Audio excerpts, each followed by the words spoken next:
Jadi mudah-mudahan Allah jaga hati kita, baik ketika kita diuji, bahkan ketika kita diberi nikmat, supaya dalam dua keadaan ini kita tetap menjadi mukmin yang ajaban, yang ideal, yang baik, yang insya Allah Allah suka sama kita.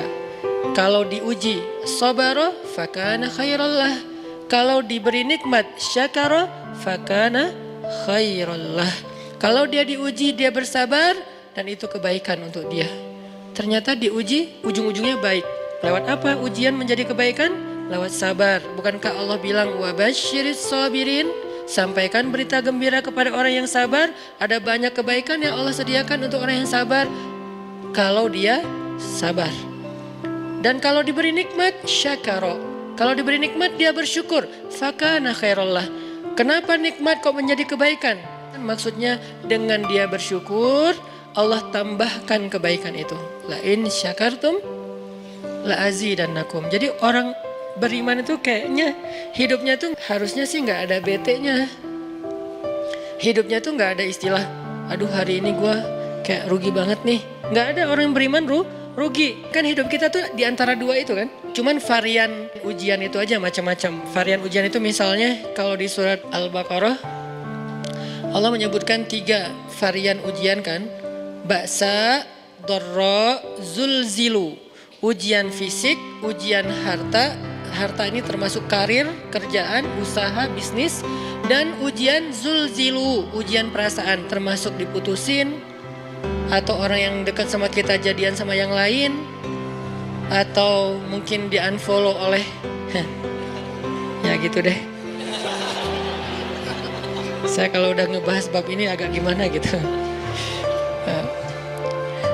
Jadi 3 varian ini masuk kategori apa? Masuk kategori ujian. Tetap aja 2. Kalau nggak ujian nikmat. Antara 2 itu nih. In asabathu sarra syakara wa in asabathu dharra sabara. Udah gitu aja. Dan nanti bahkan sampai ayatnya gini.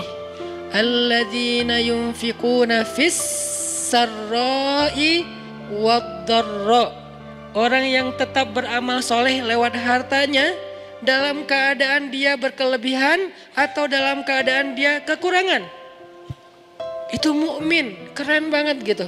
Dia tuh nggak pernah kehilangan kesempatan berbuat baik. Baik beramal soleh ketika dia dalam keadaan dikasih nikmat maupun beramal soleh ketika dia dikasih ujian, tetap aja beramal soleh.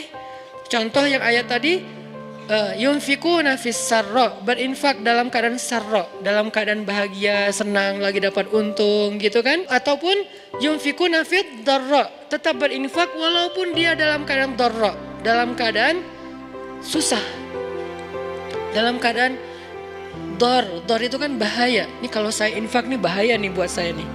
Kalau saya kasih nih saya kayak nggak ada tabungan buat mahar nih. Kalau saya kasih ke dia, terus saya gimana? Gitu kan? Ini dor banget nih, bahaya banget nih. Tapi dia tetap berinfak. Siapa yang mencontohkan hal seperti itu? Selain pastinya Rasulullah udah gak diragukan lagi.